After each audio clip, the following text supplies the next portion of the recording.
नमस्कार दोस्तों, उत्तर प्रदेश में बड़ा बवाल खड़ा हो गया है। शंकराचार्य अविमुक्तेश्वरानंद और योगी आदित्यनाथ आपस में भिड़ गए हैं। योगी आदित्यनाथ ने माफी मांगने के बजाय हिंदू शंकराचार्य पर बड़ा सवाल खड़ा कर दिया है कि आप शंकराचार्य है ही नहीं।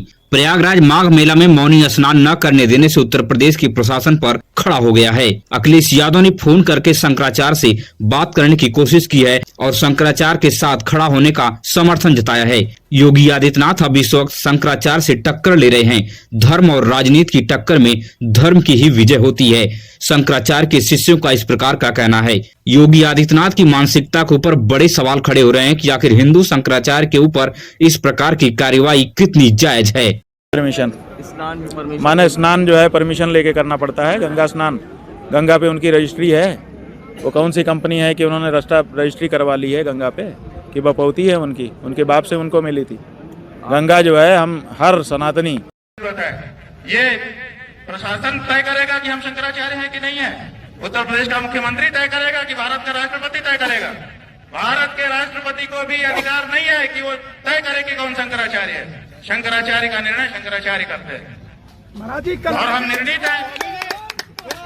पुरी के शंकराचार्य जी ने हमारे बारे में कुछ नहीं कहा है। उन्होंने न तो कहा कि ये नहीं है और उन्होंने न तो कहा कि ये है। वो साइलेंट है। उनका जो एफिडेविट सुप्रीम कोर्ट में आया था, पहले बताया गया कि उन्होंने विरोध किया है। जब हम लोगों ने एफिडेविट की कॉपी निकाली, उसमें उन्होंने लिखा हुआ है कि हमसे कोई समर्थन मांगा नहीं गया, इसलिए हमने दिया नहीं है। उनका इतना ही वक्तव्य है। तो दो शंकराचार्यों का प्रत्यक्ष लिखित व्यवहारिक समर्थन और तीसरे पीठ के शंकराचार्य की मौन स्वीकृति हमारे साथ है। और कौन शंकराचार्य है ज्योतिष पीठ का, बताइए।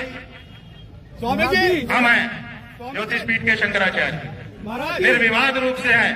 और अगर कोई विवाद उठाता है इसका मतलब कि वो दूषित भावना वाला है। और अगर जो अपने आप को कहता है कि मैं ज्योतिष पीठ का शंकराचार्य हूँ, वो आकर के बात करे। कल आपके अलावा इस प्रमाण की आपको जरूरत है।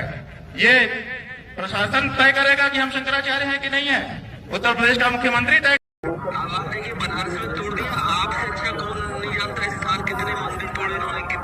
हाँ सही है, सही है, सही है।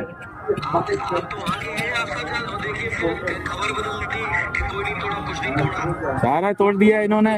150 मंदिर हमारे तोड़ दिए हैं और अभी भी तोड़ते चले जा रहे हैं।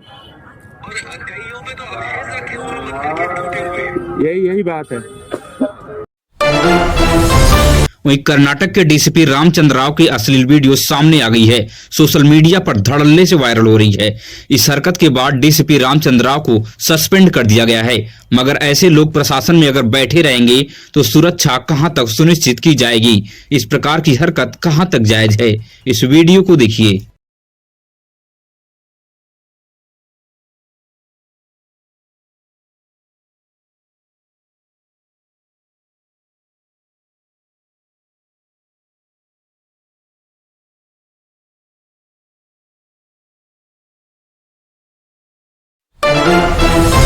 वहीं बिहार से शर्मनाक खबर सामने आ रही है।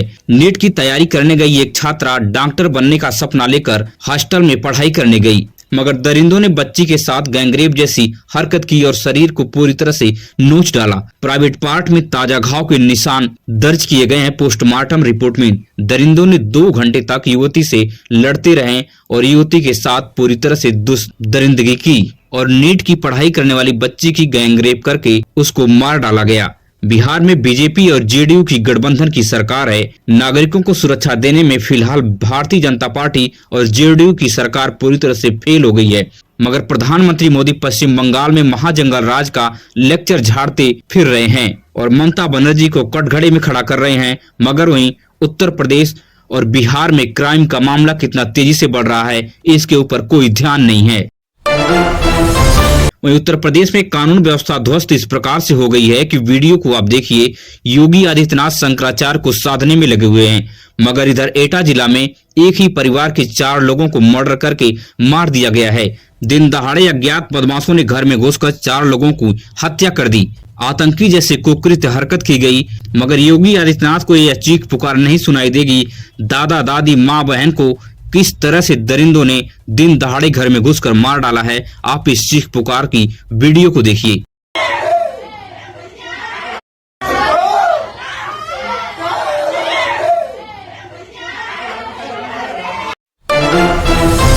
वहीं ईरान को एक बार फिर डोनाल्ड ट्रंप ने चेतावनी दी है कि निर्दोष नागरिकों के ऊपर हमला करना बंद कर दे, नहीं तो अब की बार B-2 बम्बर से ईरान की मिसाइलों को एक झटके में नस्ते नाबूद कर दिया जाएगा और जितने परमाणु ठिकानों पर काम चल रहा है उन सभी को खत्म कर दिया जाएगा।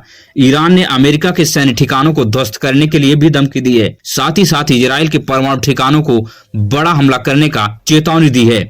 यह तनाव कम होने का नाम नहीं ले रहा है, लगातार दोनों के बीच में तनाव बने हुए हैं। अमेरिका सिर्फ मौके की तलाश में है, अगर वह मौका अमेरिका को मिल गया तो अमेरिका धड़ल्ले से ईरान के ऊपर हमला कर देगा। वहीं पर अब बड़ी खबर आ रही कि सोना चांदी लगातार रिकॉर्ड तोड़ महंगा हो गया है।